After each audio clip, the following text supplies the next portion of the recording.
નમસ્કાર, પ્રસ્તુત છે દૂરદર્શન સમાચાર। શરૂઆત કરીએ મુખ્ય સમાચારોથી।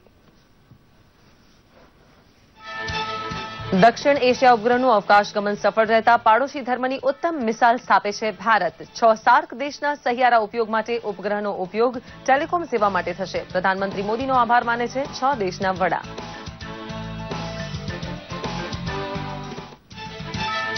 દેશની બહાદુર દીકરી નિર્ભયાના અપરાધીને ફાંસી આપવાનો ચુકાદો માન્ય રાખે છે સર્વોચ્ચ અદાલત। બર્બર અને નિષ્ઠુર કૃત્ય આચરનાર 4 દોષિતોને મૃત્યુદંડ માન્ય રહેતા ન્યાય થયાનો સંતોષ વ્યક્ત કરે છે લોકલાગણી।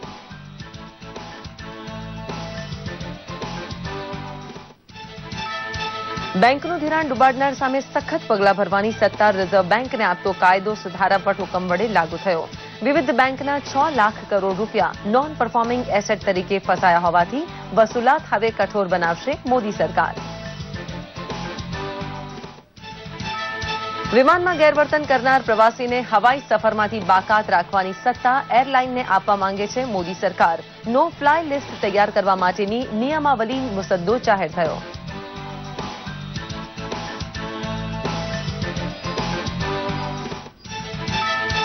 ગરીબના રસોડે રાંધણ ગેસ પહોંચાડવા માટે 1 વર્ષમાં 2 કરોડ 20 લાખ કનેક્શન છૂટા કરવાનો જળહળતો હિસાબ આપે છે ઉજ્જવલા યોજના। ગેસનું કનેક્શન વિકાસ સાથે કનેક્ટ કરતું હોવાથી ગુજરાતે મહત્તમ જોડાણ છૂટા કરાવ્યા।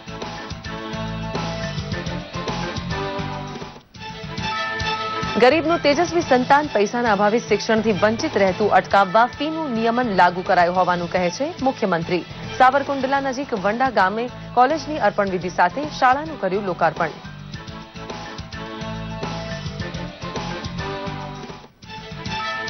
કાળઝાળ ગરમીનો પ્રકોપ ખમતું ગુજરાત તાપ પ્રમાણે વરસાદ પણ પડશે તેવી આશા રાખે છે।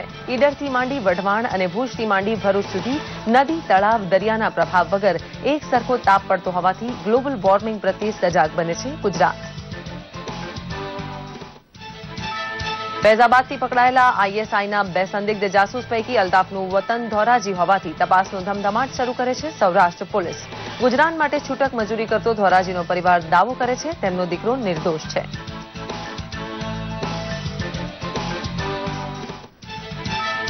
માછીમાર સમાજની અગવડ સગવડ જાણવા રાજ્યસભા સાંસદની સમિતિએ દીવ પહોંચી શરૂ કર્યો પરામર્શ। શશી થરૂર અને અમરસિંહ જેવા બાહોશ સાંસદ સામેની સુનાવણી બાદ ફાયદાની આશા રાખે છે ખારવા સમાજ।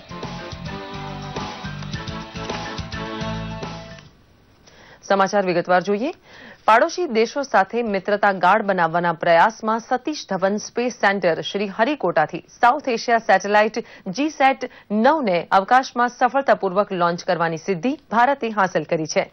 GSLV F9 રોકેટ દ્વારા નિર્ધારિત સમય મુજબ સાંજે બરાબર 4:57 લોન્ચ કરાયો હતો। આ સેટેલાઇટને લોન્ચ કરવા માટે 28 કલાકનું કાઉન્ટડાઉન શરૂ કરાયું હતું જે સરળતાપૂર્વક પાર પડ્યું છે। આ પ્રોજેક્ટમાં ભારત, શ્રીલંકા, બાંગ્લાદેશ, અફઘાનિસ્તાન, ભૂટાન, નેપાળ સામેલ થયા છે। GSAT-9 સાર્ક સેટેલાઇટ ચીનની સ્પેસ ડિપ્લોમસીને ભારતનો જવાબ છે। સેટેલાઇટના સફળતાપૂર્વક લોન્ચિંગ બાદ પ્રધાનમંત્રી મોદીએ ઇસરોની ટીમને અભિનંદન પાઠવ્યા હતા। પીએમએ કહ્યું હતું કે સાઉથ એશિયા સેટેલાઇટ સાથે જોડાયેલી વૈજ્ઞાનિકોની ટીમને સખત પરિશ્રમ બદલ ખૂબ ખૂબ અભિનંદન। અમને તમારા પર ગર્વ છે। આ ખરેખર એક ઐતિહાસિક ક્ષણ છે। મહત્વનું છે કે આ ઉપગ્રહ નેપાળ, ભૂટાન, બાંગ્લાદેશ, ભારત, મોલદીવ, શ્રીલંકા અને અફઘાનિસ્તાનને દૂરસંચારની સેવા આપશે। સાર્ક દેશમાં પાકિસ્તાનને બાદ કરતા તમામ દેશને આનો ફાયદો મળશે। આ સેટેલાઇટનો મુખ્ય ઉદ્દેશ દક્ષિણ એશિયન દેશો વચ્ચે કમ્યુનિકેશન અને ખાસ કરીને એમરજન્સીની સ્થિતિમાં મદદ કરવાનો છે।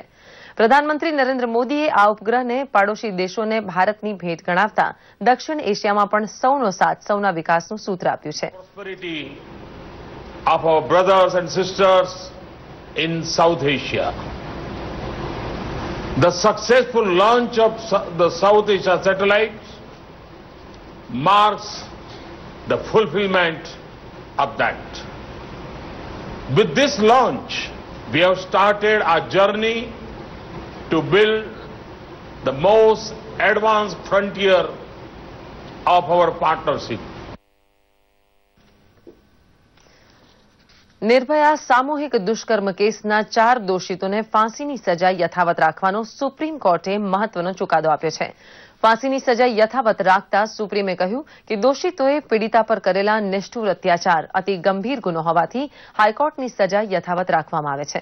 મહત્વનું છે કે 16 ડિસેમ્બર 2012ની રાતે દિલ્હીમાં 6 નરાધમોએ ચાલુ બસમાં નિર્ભયા સાથે દુષ્કર્મ આચર્યા બાદ તેને નીચે ફેંકી દીધી હતી. સુપ્રીમ કોર્ટના નિર્ણય બાદ નિર્ભયાના માતા પિતાએ કહ્યું કે નિર્ભયાની સાથે સાથે સમાજ અને દેશને પણ ન્યાય મળ્યો છે. જોઈએ એક ખાસ અહેવાલ.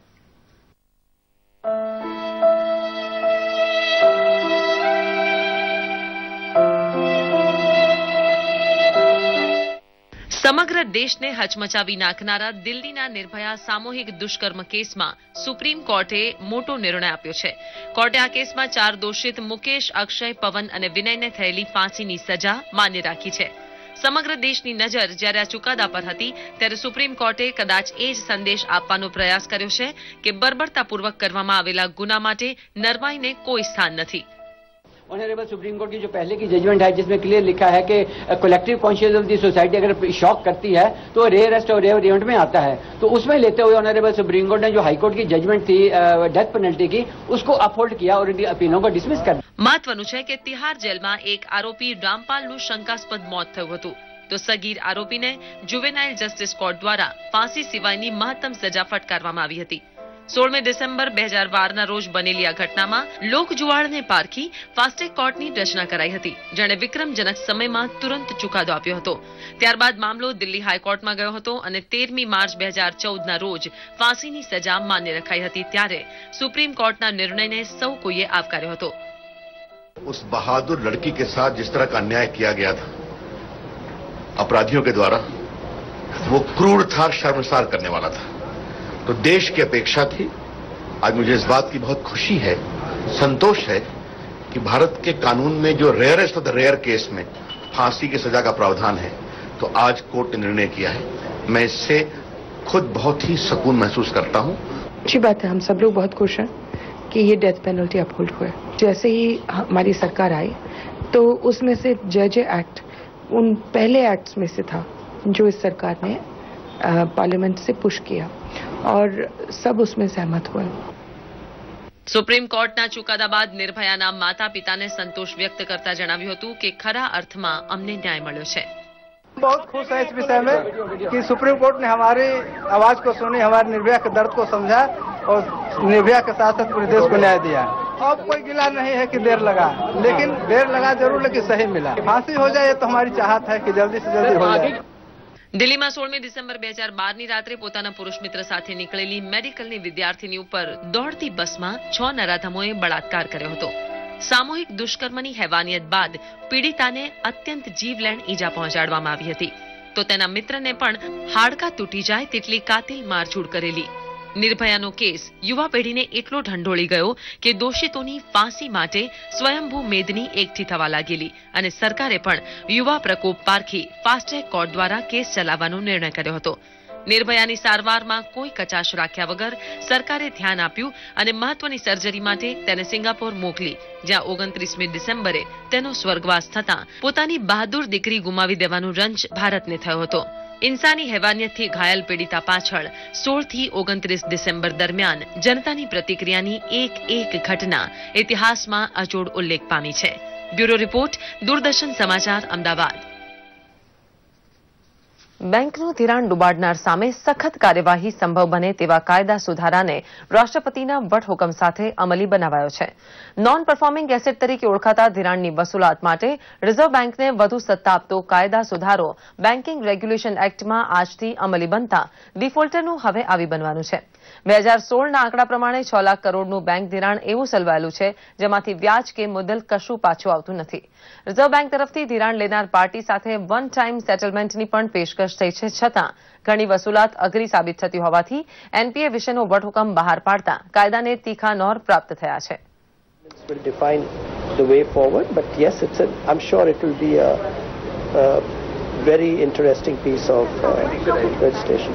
It's certainly a good move, and NPA is certainly a big problem for all the banks also, and ultimately it boils down to all the industry also. Ultimately it is the money of the banks, it is the money of the people. So we have to really take some hard steps. I know this may not really be good for few industries, but yes, if it is a NPA, we need to really do something about it, because we cannot ensure that the capital is blocked in all those assets. It will, if we can get some kind of a resolution for NPA, yes, it will certainly help the Indian economy. NPA norms relates to the client, to the seller. If the buyers delay, there is no per se, they get away with it basically. So you should have some norms where you will bind the buyers who actually make the payment of the receivables. શિવસેનાના સાંસદ રવિન્દ્ર ગાયકવાડ દ્વારા air ઇન્ડિયાના manager સાથે ગેરવર્તણૂકની ઘટના બાદ કેન્દ્ર સરકારે નવા નિયમો ઘડવાની તૈયારી કરી છે. આ નિયમ હેઠળ એરપોર્ટ અને વિમાનના હોબાળો મચાવનાર પ્રવાસીઓને નો ફ્લાય લિસ્ટમાં મૂકી દેવામાં આવશે.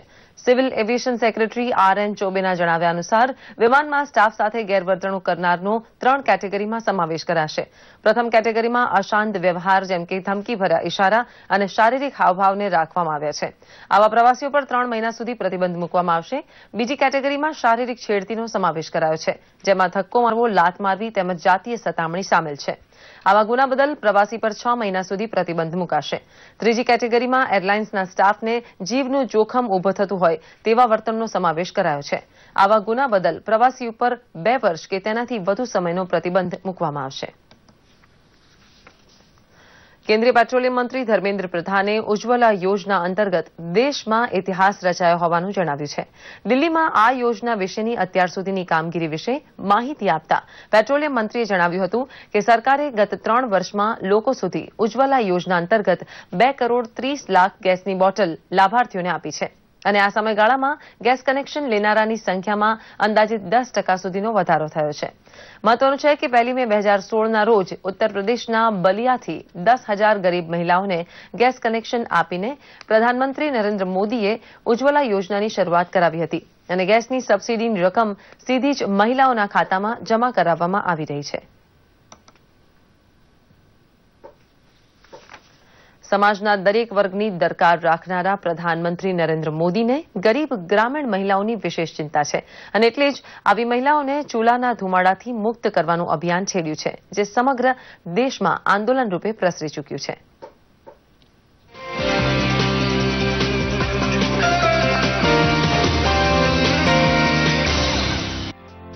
સિલવાસાની આ ગ્રામીણ મહિલા નીતુ વૈજલનું ઝૂંપડું હજી હમણાં સુધી રસોઈ સમયના ચૂલાના ધુમાડાથી ભર્યું રહેતું હતું, પણ હવે ચિત્ર કંઈક અલગ છે.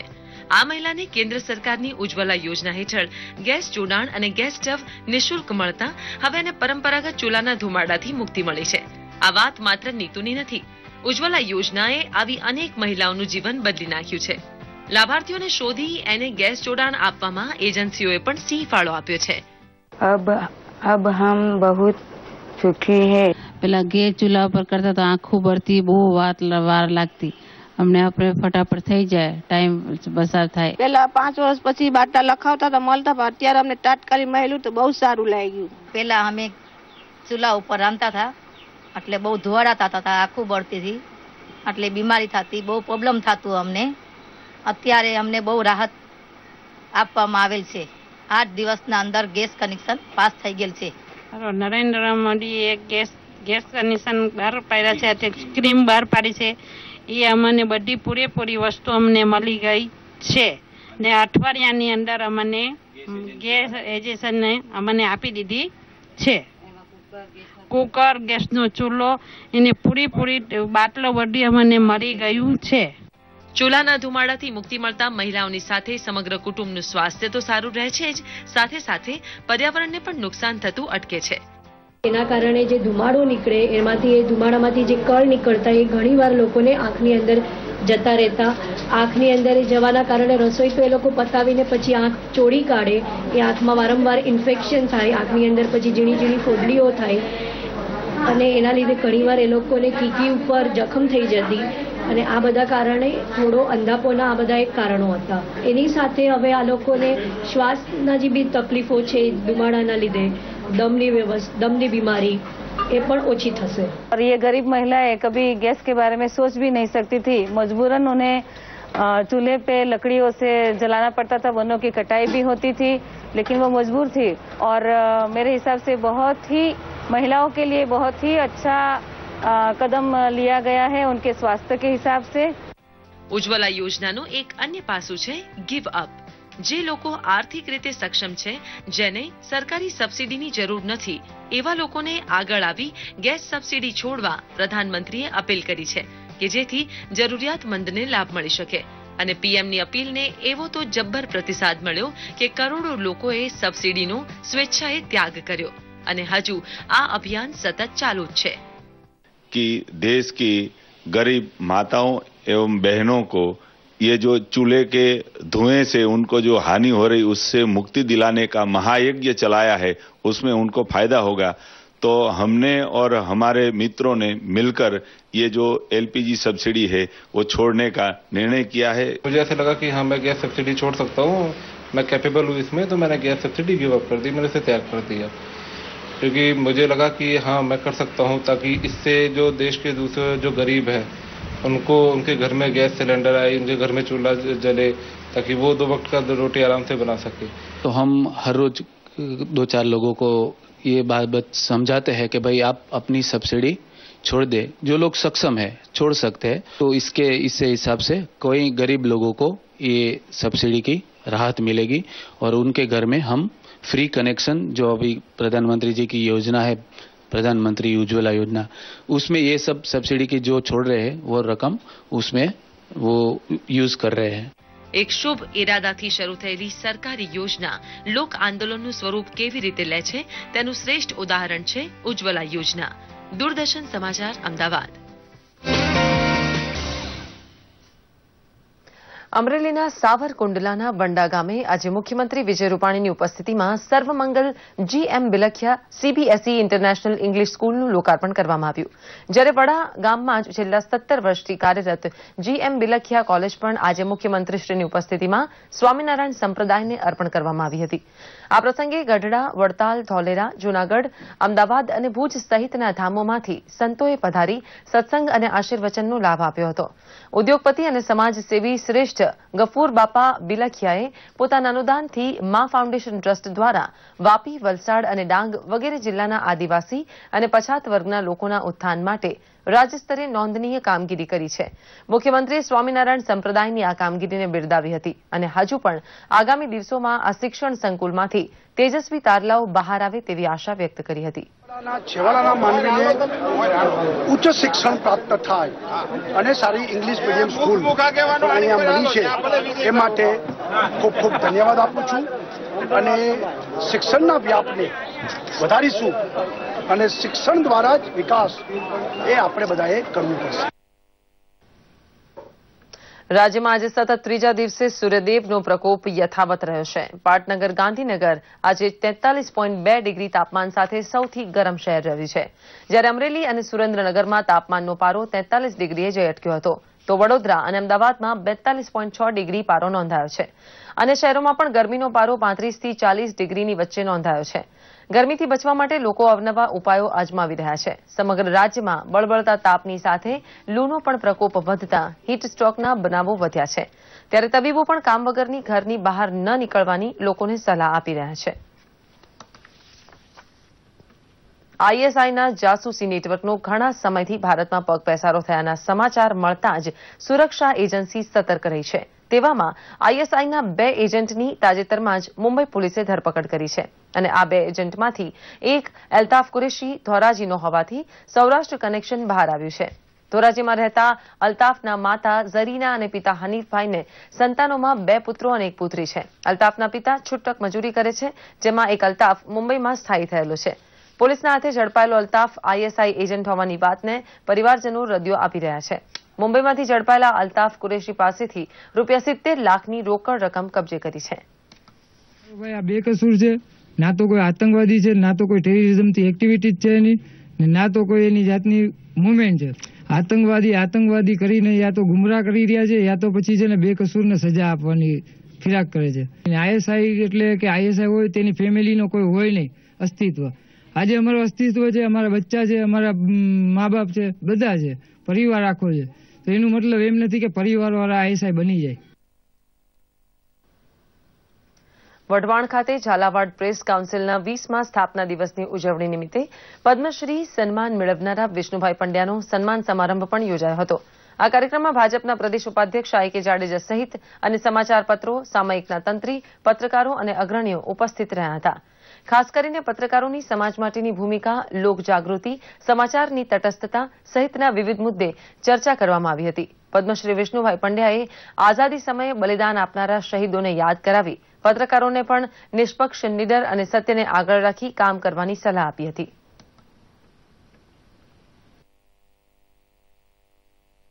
વીસ વર્ષથી જાણીતી ઝાલાવાડ પ્રેસ કાઉન્સિલે અનેક કાર્યક્રમો કર્યા છે અને એમને એમ લાગ્યું કે એક પત્રકાર પદ્મશ્રી થાય છે તો એનું પણ અભિવાદન કરવું જોઈએ. લાંબા સમયથી તેમની માંગ હતી અને સમય મળ્યો એટલે આ દિવસે એક કાર્યક્રમ થયો છે. સરસ કાર્યક્રમ થયો અને પત્રકારત્વનો શબ્દ અને પત્રકારત્વ એના સન્માનની આ વિશિષ્ટ પળ ઊભી કરી એના માટે હું ખૂબ ખૂબ આભારી છું. યુવાન પત્રકારો વધારે વાંચે, વધારે વિચારે, વધારે નિરીક્ષણ કરે અને કોઈ પણ પ્રકારની તાકાતથી ડર્યા વિના આગળ વધે, દરેક પ્રશ્નોનો ઊંડો અભ્યાસ કરે. દીવ ટાપુ ઉપર આવેલા વણાકબારા ગામે દિલ્હીથી આવેલી સંસદીય સમિતિએ માછીમારોની બેઠક બોલાવી હતી, જેમાં સાંસદ શશી થરૂર અને અમરસિંહ જેવા વિખ્યાત સભ્યો પણ હતા. જેમાં પાકિસ્તાન દ્વારા ભારતીય જળસીમામાં ઘૂસી ભારતીય માછીમારો અને ખાસ કરીને ગુજરાતના માછીમારોનું અપહરણ કરી તેમને યાતના આપવામાં આવે છે તેની ચર્ચા કરી ઘટનાને વખોડી કાઢવામાં આવી હતી. સાથે જ માછીમારોના પરિવારજનોને સહાય આપવાની જાહેરાત કરવા અંગે પણ ચર્ચા થઈ હતી. સાથે જ અવારનવાર પાકિસ્તાન દ્વારા ભારતીય માછીમારોના અપહરણની ઘટનાને પણ ગંભીર ગણાવાઈ હતી. हमारे मछुआरों को पाकिस्तान अरेस्ट करके, गिरफ्तार करके उनको वहां उनके जेल में रखते हैं. कभी कभी उनको वापस भेजने में टाइम भी लगता है. बोट्स हमारे भारतीय बोट्स को पकड़ के कई महीने रखते हैं. ये सब सोच के हम चाहते थे कि हम भी आके डायरेक्टली मछुआरों और उनके प्रतिनिधियों से बात करके पता करें कि जनता के मन में क्या है, क्या विषय, कैसे ये समस्या को वो समझ लेते हैं और हमारे तरफ से कौन सी रिकमेंडेशंस पार्लियामेंट को और सरकार को देना है. संदर्भ की विशालता और व्यापकता को आपको समझना पड़ेगा. क्या तो हमारे जवान हो, क्या हमारे सिपाही हो, क्या हमारे सामान्य नागरिक हो, क्या मछुआरे हो. पाकिस्तान की पूरी राजनीति का आधार भारत को सताना और भारतीयों से नफरत करना है. और मैं समझता हूं कि ये काम पाकिस्तान को ठीक करने का काम अगर कोई कर सकता है, मैं भारतीय जनता पार्टी का सदस्य नहीं हूं, तो नरेंद्र मोदी कर सकते हैं. માછીમારોના પ્રશ્નની ચર્ચા વિચારણા કરી ત્યાર પછી એવું લાગ્યું છે કે વિદેશ મંત્રાલય દ્વારા એક્સટેન્શન એફેરમાં ધન્યવાદ છે કે માછીમારોની સમસ્યા ધ્યાનમાં રાખી અને કોઈ રસ્તો કાઢે. મળવા આવ્યા છે એ અમારા દીવ માટે અને અમારા માછી સમાજ માટે એક સૌભાગ્યની વાત છે કે આજે અમારા ગરીબ માછીમાર કે જે નબળા માછીમારને સાંભળવા માટે આવ્યા એ એક મોટી સિદ્ધિ અને મોટી વાત છે. પોર્ટુગીઝ વસાહતમાં રહેલો દીવ ટાપુ તેના અબોટ સમુદ્ર તટ માટે વિખ્યાત છે. અહીં બીચ સિવાય પણ એવી ઘણી બધી બાબતો છે જેના કારણે દીવ પ્રવાસીઓ માટે આકર્ષણનું કેન્દ્ર બનેલું છે. પર્યટન સ્થળ તરીકે દીવની ઝલક પ્રસ્તુત છે. ઉનાળુ વેકેશનની શરૂઆત સાથે બાળકો સહિત વડીલો ગરમીથી રાહત મેળવવા માટે તેમજ રજાઓ ગાળવા માટે વિવિધ સ્થળોની સહેલગાહે પહોંચી રહ્યા છે. ત્યારે હાલ રજાની મજા માણવા માટે પ્રવાસીઓએ પસંદ કર્યું છે દીવ. જી હા, રમણીય સ્થળ એવા દીવના બીચ, કિલ્લો, પાણી કોઠો અને પૌરાણિક ચર્ચ પર્યટકોના મુખ્ય આકર્ષણના કેન્દ્ર બન્યા છે. ત્રણેય બાજુએ સમુદ્રથી ઘેરાયેલ દીવ દમણમાં ભવ્ય દરિયાકાંઠો કુદરત તરફથી ભેટ મળેલ છે. ત્યારે સમુદ્ર તટો પર ચમકતી રેતી સાથે કુદરતી સૌંદર્ય પર્યટકોને આમંત્રિત करती હોય તેવો આભાસ થાય છે. मैं सबसे पहले दीव किला गया था देखने. दीव किला के बाद फिर आगे मैं नायला गुफा गया जो बहुत ही सुंदर गुफा है.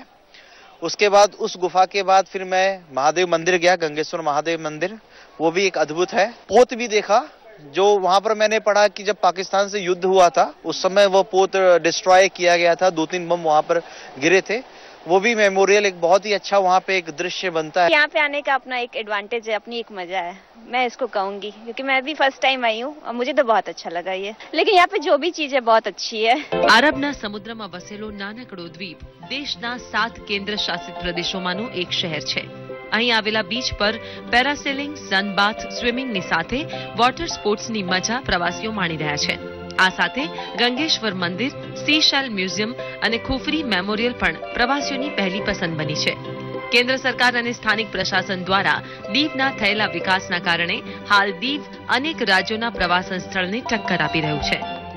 यहाँ पर बहुत अच्छी केव्स भी है। सनराइज और सनसेट दोनों एक ही जगह से, वो नज़ारा एक ही जगह से दिखता है। उसी जगह का दूसरा एक प्लस पॉइंट ये भी है कि वहाँ एक एम्पी थिएटर है। शायद विश्व में मेरी जानकारी में ये है कि बहुत कम जगह ऐसी है कि सी फेसिंग एम्पी थिएटर उसमें से एक दीव में है. દીવ અને દમણ ક્ષેત્ર રહસ્યમય સૌંદર્ય અને સમૃદ્ધ ઇતિહાસનો પરિચય કરાવે છે.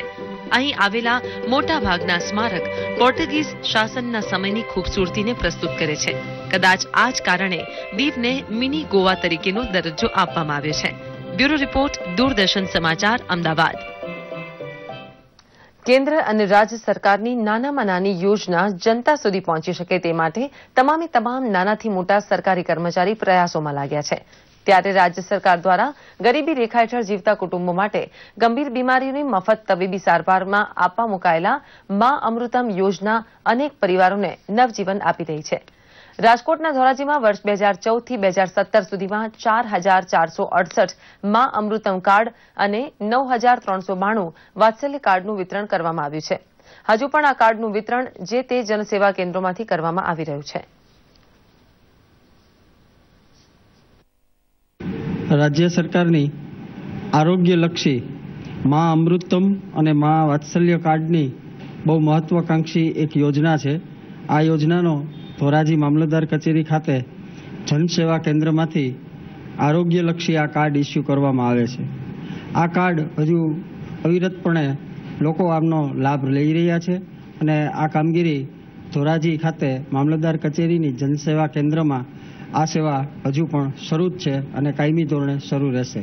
અને મને હૃદયની તકલીફ છે અને મને હૃદયની તકલીફ હતી રાજકોટની હોસ્પિટલમાં, સારી હોસ્પિટલમાં મારી સારવાર થઈ. હોસ્પિટલમાં સારવાર જરૂરિયાત મને ખબર પડી કે કિડનીમાં પથરી છે. મારી આર્થિક પરિસ્થિતિ નબળી હોવાથી આ સારવાર ખૂબ ખર્ચાળ હતી. સરકારશ્રીની યોજનાથી મને સારામાં સારી હોસ્પિટલમાં સારવાર મળી અને મારા ઓપરેશનનો ખર્ચ પૂરેપૂરો સરકારશ્રીએ પૂરી પાડી. આ સાથે જ બુલેટિન અહીં સમાપ્ત કરી છે. નમસ્કાર.